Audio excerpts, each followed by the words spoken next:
السلام علیکم۔ میں ایک سچی اور انٹرسٹنگ کہانی لے کر آئی ہوں۔ میری اگلی کہانی اسی کو ملے گی جو میرے چینل کو سبسکرائب کرے گا۔ کہانی شروع کرتے ہیں۔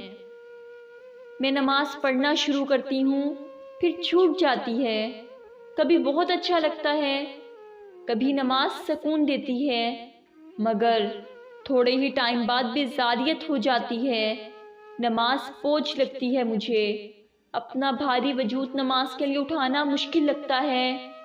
وہ بہت تھکے ہوئے لہجے میں کہہ رہی تھی۔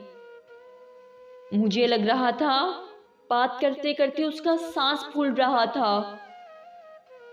وہ مجھے ظاہری نہیں باطنی طور پر تھکی ہوئی محسوس ہوئی۔ نظر کا پردہ کرتی ہو؟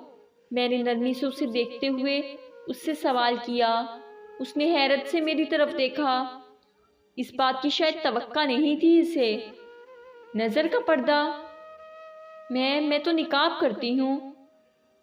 خود میں سمجھی نہیں نظر کے پردے کا کیا تعلق نماز سے۔ الفاظ بے ترتیب تھے۔ میں مسکرا دی۔ تعلق تو ہے، بہت گہرا ہے۔ بری نظر شیطان کے زہریلے تیروں میں سے ایک تیر ہے جو انسان کے دل میں اتر جاتا ہے۔ پردہ کرنا تو بہت آسان ہے، مگر نظر کا پردہ کچھ مشکل ہے۔ جب نگاہ پاک نہیں رہتی نا، تو عبادتوں سے لذت جاتی رہتی ہے۔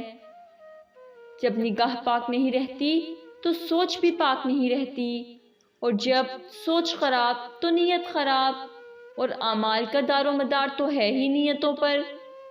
تمہیں پتہ ہے، انسان جو دیکھتا ہے سوچتا ہے، جو سنتا ہے وہ اس کے دل پہ اثر رکھتا ہے۔ ہم کیا دیکھتے ہیں، کیا سنتے ہیں، کیا بات کرتے ہیں، کبھی سوچا ہے؟ تم خود تو پردہ کرتی ہو، تو کیا ہر وہ نامحرم جو تمہاری نظر کو اچھا لگے، اسے پہلی نظر کے بعد اپنے نفس کی تسکین کے لیے کتنی بار دیکھتی ہو کہ وہ کس قدر خوبصورت ہے؟ فیس بک پر کوئی غیر مناسب تصویر، کوئی ویڈیو، کوئی بات، جب کوئی نہیں دیکھ رہا ہوتا، تنہائی میں، مگر صرف اللہ تو کیا ایک دفعہ اس پر رکتی ہو؟ کبھی کوئی فلم، کوئی گانا جس میں نامحرم ہو، تو خیر چھوڑو، ہماری اپنی صنف کا بھی پردہ پورا نہیں ہوتا، بے خیالی میں دیکھ لیتی ہو۔ اور پھر نامحرم ہمارے ارد گرد کے مرد تو نہیں ہے نا؟ یہ جو ٹیلی ویژن پہ آنے والے ایکٹرز، ماڈلز، جن کی غائبانہ محبت میں ہم گرفتار ہوتے ہیں، انہیں غور سے دیکھتے ہیں، ان کی باڈی، ڈریسنگ اور لکس کی تعریف پہ سب کا نظر کا پردہ ختم ہونے کے بعد ہی ہو پاتا ہے۔ تو تم سوچو، میں نہیں کہہ رہی، اس کا جواب مجھے دو، اپنا تجزیہ کرو، اس کا جواب اپنے دل کو دو۔ اگر اس کا جواب ہاں میں آئے تو سمجھ جاؤ یہ نظر کی خیانت تم سے تمہاری عبادت کی لذت چھین رہی ہے، دل کو سیاہ کر رہی ہے۔ زنا صرف ایک طرح کا تو نہیں ہوتا۔ اگر ہاتھ سے کچھ غلط چھوا تو وہ ہاتھ کا زنا، زبان سے فحش بات کہی تو زبان کا زنا ہے، آنکھوں سے کچھ حرام دیکھا تو وہ آنکھوں کا زنا ہے۔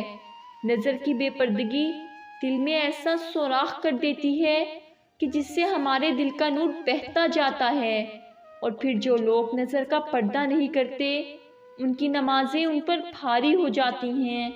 اگر وہ نماز پڑھ بھی لیں تو بے دلی سے پڑھتے ہیں، دل نہیں لگتا، بوجھ سا رہتا ہے دل پر۔ تو کیا تم نظر کا پردہ کرتی ہو؟ اگر نہیں تو آج سے عہد کرو کہ کرو گی۔ جب کبھی غلطی سے کچھ غلط دیکھ بھی لو، اگر کبھی تمہارا نفس تمہارے ایمان پر حاوی آ جائے تو فوراً استغفار کر لیا کرو، اللہ کی طرف رجوع کیا کرو۔ پھر تم دیکھنا، نمازوں کا لطف، عبادت کی لذت اور دل کا سکون سب تمہیں عطا کر دیا جائے گا۔ اور ایک اور بات سکون نماز میں رکھا گیا ہے کہ قرآن خود کہتا ہے، بے شک اللہ کے ذکر سے دلوں کو سکون حاصل ہے۔ اب اگر کسی کو وہ سکون محسوس نہیں ہوتا تو اسے ایک مثال سے سمجھو۔ ایک بیمار شخص ہے، اس کو آپ کے اس کے پسندیدہ کھانے لا کر دو، وہ نہیں کھائے گا، اب وہ کھانے میں لذت نہیں ہے۔ یہ تو کوئی بات نہ ہوئی نا، کھانے میں لذت ہے، کھانا وہی ہے، مگر اس کا معدہ بیمار ہے۔ اسی طرح سکون عبادت میں رکھا گیا ہے، لیکن جس کو نہیں ملتا اسے سمجھ جانا چاہیے کہ اس کا دل بیمار ہے، اور اس دل کی صحت یابی کا نظر کی حفاظت کا بہت گہرا تعلق ہے۔ میری پیاری، میں نے تحمل سے اپنی بات مکمل کر کے اس کی جانب دیکھا۔ جو بات میں نے خود ہی عرصے کی کوشش، بے چینی اور اضطراب کے بعد سمجھی تھی، وہ اس تک پہنچا دی تھی۔ مجھے جواب کی ضرورت نہیں رہی تھی، اس کی آنکھوں کی چمک میرے لیے کافی تھی۔ یہ تھی میری آج کی کہانی۔ مجھے امید ہے کہ آپ کو پسند آئی ہوگی۔ پلیز لائک کریں، کمنٹ کریں اور اپنے دوستوں میں زیادہ سے زیادہ شیئر کریں۔ Thank you.